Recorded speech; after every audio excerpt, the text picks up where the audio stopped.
भारत के 10 रहस्यमयी साधु। नंबर 10, लामा सांगा टेंजिन। लामा सांगा टेंजिन एक बौद्ध धर्म के साधु थे। माना जाता है कि उनकी मृत्यु 1500 के दशक में हुई थी।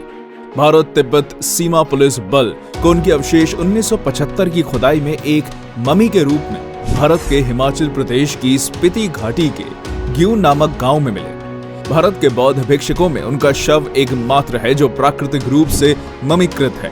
और रहस्य की बात तो यह है कि इन्हें ममी बनाने में किसी भी केमिकल प्रिजर्वेटिव का उपयोग नहीं किया गया है। वास्तव में वे 45 की उम्र में तिब्बत से ध्यान के लिए ग्यू आए थे। और हैरान करने वाली बात तो यह है कि 15वीं सदी के बौद्ध भिक्षु को स्वाभाविक रूप से बैठी हुई स्थिति में ममीकृत किया गया था, जिसके बाल और त्वचा ज्यों के त्यों जिंदा इंसानों जैसे बढ़ते रहते हैं।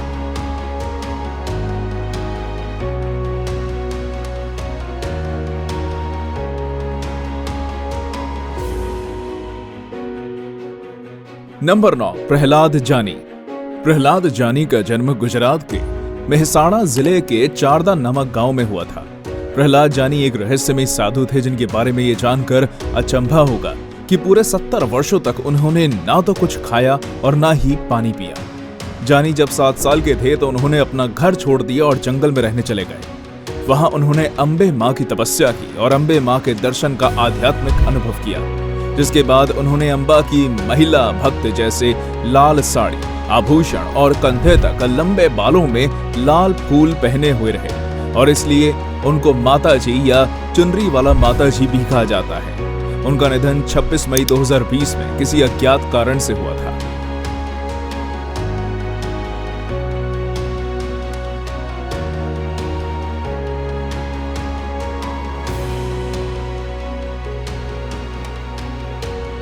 नंबर 8, देवराहा बाबा। अब हम बात करेंगे देवराहा बाबा की। उत्तर प्रदेश के देवरिया के सिद्ध महायोगी बाबा, जिन्हें देवराहा बाबा कहा जाता है, वो मथुरा में यमुना तट पर रहने वाले एक सिद्ध साधु थे। इनका प्रारंभिक जीवन इतना गोपनीय है कि उसके बारे में कोई नहीं जानता। कुछ लोग उन्हें अजय योगी भी कहते हैं। आपको यह जानकर हैरानी होगी कि माना जाता है बाबा की उम्र 250 साल से भी ज्यादा थी और वे राम भक्त थे। सरायू नदी के किनारे बने आश्रम में बाबा लकड़ी के एक मचान पर बैठे रहते थे। बाबा में जानवरों को समझने और उनसे बातें करने की अनोखी शक्ति थी, जिससे वो जंगली जानवरों को भी काबू में कर लेते थे। वो 30 मिनट तक पानी में बिना सांस लिए भी रह सकते थे। वो ऐसा कैसे कर लेते थे कोई नहीं जानता। बाबा के दर्शन करने कई नामचीन हस्तियां जैसे लाल बहादुर शास्त्री, पुरुषोत्तम दास टंडन, राजेंद्र प्रसाद आदि भी आते थे। 19 जून 1990 को योगिनी एकादशी के दिन बाबा ने अपने प्राण त्याग दिए। नंबर 7, प्रभाकर सिद्ध योगी। प्रभाकर सिद्ध योगी का जन्म कोट्टायम, तिरुनक्करा, केरल में हुआ था। दक्षिण भारत के 18 महान सिद्ध योगियों में शामिल थे स्वामी शिव प्रभाकर। कुछ खबरों के मुताबिक वे 729 साल तक जिंदा रहे। बताया जाता है कि उन्होंने अपनी मौत पर नियंत्रण पा लिया था और उनको अपना शरीर बढ़ाने घटाने की इच्छा शक्ति प्राप्त थी। सबसे हैरानी की बात तो ये थी कि वो रहस्यमय तरीके से अपना शरीर बदल सकते थे, मतलब एक शरीर से दूसरे शरीर में प्रवेश कर सकते थे। उन्होंने अपने जीवन काल में कुल 17 शरीर बदले। योग के 3 मुख्य प्रकार हैं, अधा, लांबिका और शैवराज। शिव प्रभाकर जी ने तीनों प्रकार के योग का अभ्यास किया और अंततः ज्ञान के उच्चतम स्तर तक पहुंचे। नंबर 6, त्रैलंग स्वामी। दोस्तों, काशी एक आध्यात्मिक रहस्यवाद और प्राचीन परंपराओं की भूमि है, जहां अनगिनत संतों और योगियों ने देश के आध्यात्मिक जमीन पर अमिट छाप छोड़ी है। उनमें से त्रैलंग स्वामी एक हैं जिनके जीवन और चमत्कारों के बारे में आज हम जानेंगे। उन्हें श्री कृष्णेंद्र स्वामी या स्वामी महाराज के नाम से भी जाना जाता है। उनका जन्म 1607 को आंध्र प्रदेश के विजयनगरम के कुंबिलापुरम में हुआ था। अपने पिता के देहांत के बाद स्वामी जी ने 52 साल की उम्र तक अपनी मां की सेवा की और उनकी मृत्यु के बाद अपनी आध्यात्मिक यात्रा के लिए निकल पड़े, जहां उन्हें अपने गुरु स्वामी भागीरथानंद मिले। उनके जीवन से जुड़े बहुत सारे रहस्यमयी चमत्कार हैं जिन्हें जानकर हमारा मन भी आध्यात्मिकता की ओर बढ़ेगा। लेकिन हम केवल उसी के बारे में बात करेंगे जो वाराणसी में अच्छी तरह से प्रलेखित है। स्वामी जी भौतिकवाद के शौकीन नहीं थे और उन्हें अक्सर बिना कपड़ों के घूमे देखा जाता था। ब्रिटिश पुलिस को यह अवैध लगा और उन्होंने स्वामी जी को जेल में डाल दिया। जब दूसरे दिन पुलिस गार्ड रूटीन चेकिंग पर आए तो उन्हें स्वामी जी की सेल खाली मिली और स्वामी जी छत पर घूमते नजर आए। उन्हें वापस बुलाया और जेल में रखा, और दूसरे दिन वही सिलसिला दोबारा हुआ। ब्रिटिश पुलिस के पास इसका कोई एक्सप्लेनेशन नहीं था। स्वामी जी को गंगा नदी पर तैरते हुए और कड़ी धूप के बीच तपती रेत पर बैठे हुए भी देखा जाता था, और वो केवल भक्तों के लिए दूध दही खाते थे, फिर भी उन्हें भूख नहीं लगती थी। नंबर 5, महाअवतार बाबा जी। महाअवतार बाबा जी एक ऐसे संत और योगी हैं जिनके बारे में ना तो ज्यादा कोई जानता है और ना ही ज्यादा लोगों ने उन्हें देखा है।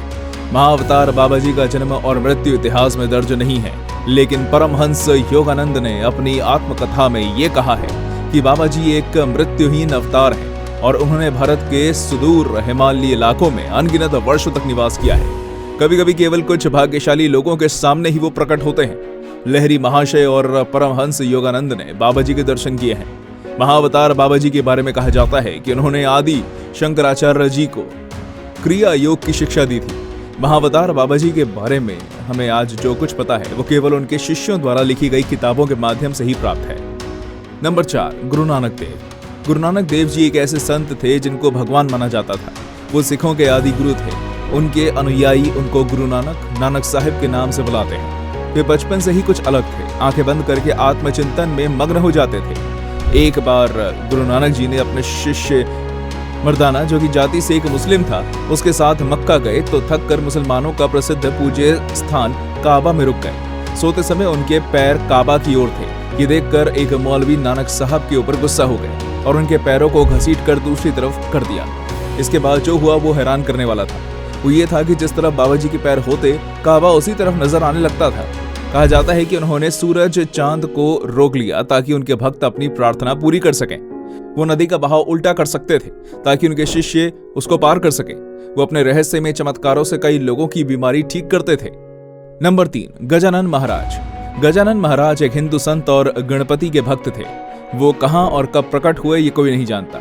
उन्हें पहली बार महाराष्ट्र के बुलढाणा जिले के शेगांव में देखा गया था। गजानन महाराज चरस के उत्साही उपयोगकर्ता हैं। उन्होंने अपने जीवन काल में कई चमत्कार किए जो कैसे हुए उसका कोई वैज्ञानिक स्पष्टीकरण नहीं है। उनके पास बैठे बैठे गायब होने की सिद्धि थी।